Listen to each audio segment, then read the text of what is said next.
Law of conservation of mass it states, ये कहता है मास can be neither be created nor be destroyed during a chemical reaction. किसी भी chemical reaction के दौरान ना तो मास को बनाया जा सकता है, क्रिएट किया जा सकता है, और ना ही उसको डिस्ट्रॉय किया जा सकता है। Law of conservation of mass के according it means that in any chemical reaction the total mass of the reactants is equal to the total mass of the products and there is no change in mass during the chemical reaction। chemical reaction के दौरान मास में कोई change नहीं होता, यानी कि total mass reactants का मास और प्रोडक्ट्स का जो मास है वो इक्वल होते हैं, बराबर होते हैं। It is also known as the law of indestructibility of matter, और इस नियम को पदार्थ की अविनाशिता का नियम भी कहते हैं, यानी कि विनाश नहीं होता मास का, यानी द्रव्यमान का। इसको हम एग्जाम्पल से समझ सकते हैं। एग्जाम्पल फर्स्ट है, if 4 gram of sodium carbonate reacts with 10 gram of hydrochloric acid it result in the formation of 2.5 gram of carbon dioxide and 11.5 gram of NaCl। Show that these results are in accordance with the law of conservation of mass। यदि हम 4 gram sodium carbonate की reaction करवाते हैं 10 ग्राम hydrochloric acid के साथ, यानी ये दोनों क्या हैं, रिएक्टेंट्स हैं, और ये जो रिएक्टेंट है जब इनकी केमिकल रिएक्शन होती है तो 2.5 gram carbon dioxide gas release होती है और प्लस NaCl 11.5 ग्राम बनता है, यानी प्रोडक्ट हमारे पास ये मिलते हैं, ये प्राप्त होते हैं। अब यहाँ पर total mass of reactants 4 + 10 = 14 gram and total mass of the products is 2.5 + 11.5 = 14 gram, दोनों इक्वल है, यानी मास का क्या हुआ है, conservation. Since the reactants and products have the same mass this means that there was no loss और gain of mass after the reaction, hence the data is in agreement with the law of conservation of मास। यानी जो हमें ये data प्राप्त हुआ है वो law of mass of conservation के अकॉर्डिंग है। सेकेंड एग्जाम्पल है, when calcium carbonate is heated.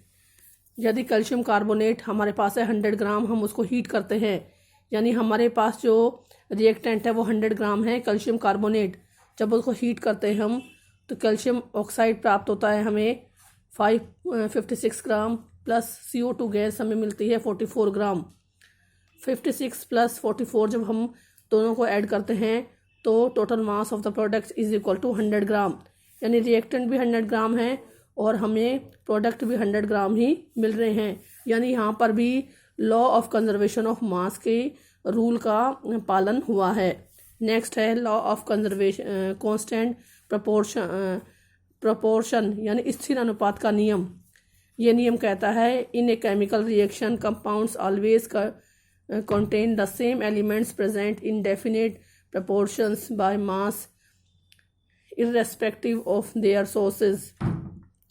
किसी भी कंपाउंड को हम कहीं से भी प्राप्त करें, उस कंपाउंड के अंदर एलिमेंट्स हमेशा फिक्स रेशो के अंदर प्रेजेंट होते हैं।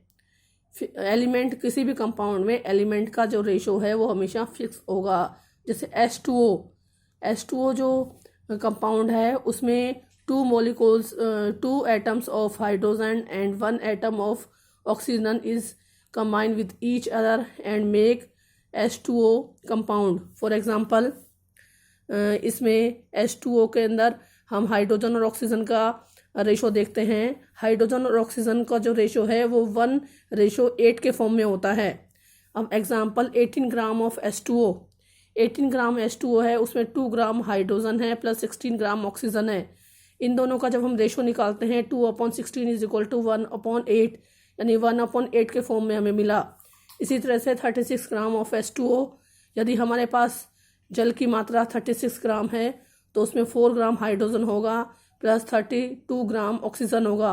जब इन दोनों का रेशो निकालते हैं 4/32 इज इक्वल टू 1/8, यानी हमें हमेशा H2O के कंपाउंड के अंदर 1/8 का रेशो मिलता है, प्राप्त होता है, चाहे उसका सोर्स कोई सा भी हो, चाहे हमें H2O किसी भी सोर्स से प्राप्त हुआ हो। तो इसके according this varies law of constant proportions as the ratio of mass of hydrogen of oxygen is always same।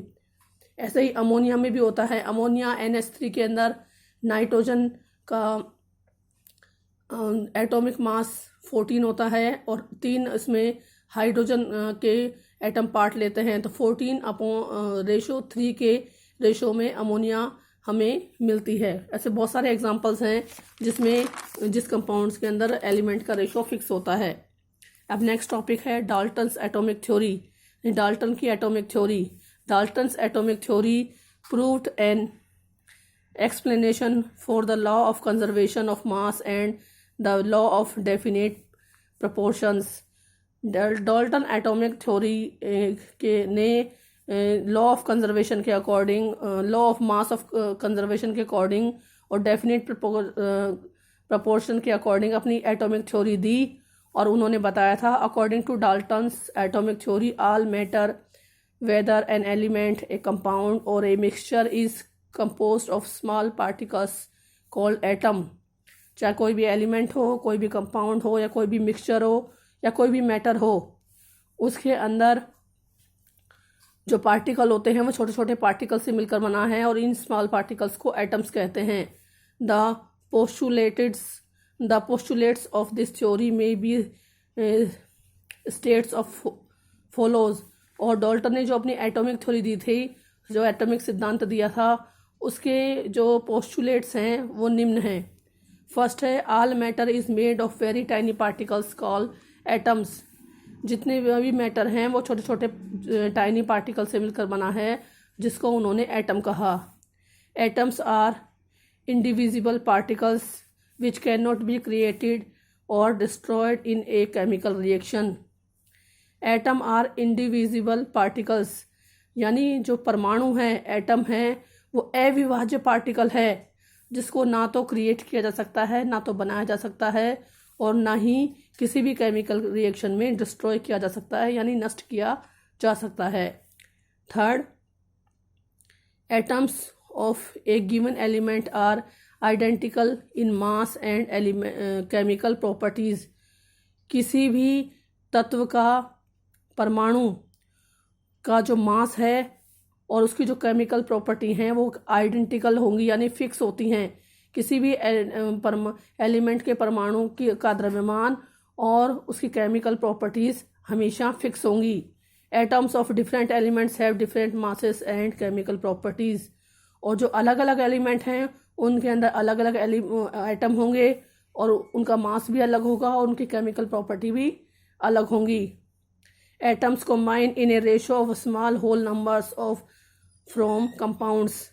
किसी भी कंपाउंड के अंदर जब एटम्स कंबाइन होते हैं तो होल नंबर्स के रेशो में कंबाइन होते हैं। 6 है the relative number and kinds of atoms are constant in a given compound. किसी भी दिए गए कंपाउंड में जो एटम्स होते हैं वो निश्चित होते हैं और उनकी संख्या भी निश्चित होती है। जैसे H2O है, उसमें 2 एटम हाइड्रोजन के होंगे और 1 जो एटम है वो ऑक्सीजन का होगा। CO2 के अंदर 1 एटम कार्बन का होगा और 2 जो एटम्स हैं वो ऑक्सीजन के होंगे और इसी तरह से वो CO2 गैस का फॉर्मेशन करते हैं। अब जो डाल्टन ने एटॉमिक थ्योरी दी थी उसकी कुछ लिमिटेशंस भी थी। लिमिटेशंस क्या थी? According to Dalton's atomic theory atom is considered smallest particle. Atom ने के अकॉर्डिंग उसने बताया था कि किसी भी एलिमेंट का सबसे स्मॉलेस्ट पार्टिकल है एटम, लेकिन ऐसा नहीं हो सका। Further subatomic particles are also present within the atom like electron, protons and neutrons. 20th century के अंदर इलेक्ट्रॉन, प्रोटॉन और जब न्यूक्लियॉन्स की जब डिस्कवर हुआ तो एटम को फिर सब पार्टिकल्स में डिवाइड कर दिया गया। सेकंड थी according to the Dalton's atomic theory atoms of similar elements are always similar, but it is not so in the case of isotopes. Dalton की एटॉमिक थ्योरी के अकॉर्डिंग सिमिलर जो elements होते हैं वो हमेशा सिमिलर ही होते हैं, लेकिन आइसोटॉप्स के अंदर ऐसा नहीं होता है। आइसोटॉप्स और आइसोबार्स है वो अपन चैप्टर 4 में जो डिटेल में स्टडी करेंगे। थर्ड थी, according to Dalton's atomic theory atoms of different elements are always different. Dalton ने बताया था कि जो डिफरेंट एटम्स डिफरेंट एलिमेंट के एटम्स हमेशा डिफरेंट होते हैं, but it is not so in the case of isobars. लेकिन आइसोबार्स हैं उनकी कंडीशंस में ऐसा नहीं होता। और फोर्थ है, according to Dalton's atomic theory substance made from similar atoms always has similar properties, but it is not so. Some of the substances are made from similar elements but have different properties. Example, diamond and graphite. उसने Dalton ने बताया था कि किसी भी element के अंदर, किसी भी सबस्टेंस के अंदर हमेशा सेम एटम होंगे और उनकी सिमिलर प्रॉपर्टी होंगी, लेकिन सभी सबस्टेंसेस में ऐसा नहीं होता। फॉर एग्जांपल, डायमंड और ग्रेफाइट ये दोनों कार्बन के ही एलोट्रॉप्स हैं, लेकिन दोनों डायमंड में भी कार्बन होता है, लेकिन ग्रेफाइट में भी और ग्रेफाइट में भी कार्बन होता है, लेकिन दोनों की जो प्रॉपर्टी होती हैं वो डिफरेंट होती हैं। Thank you.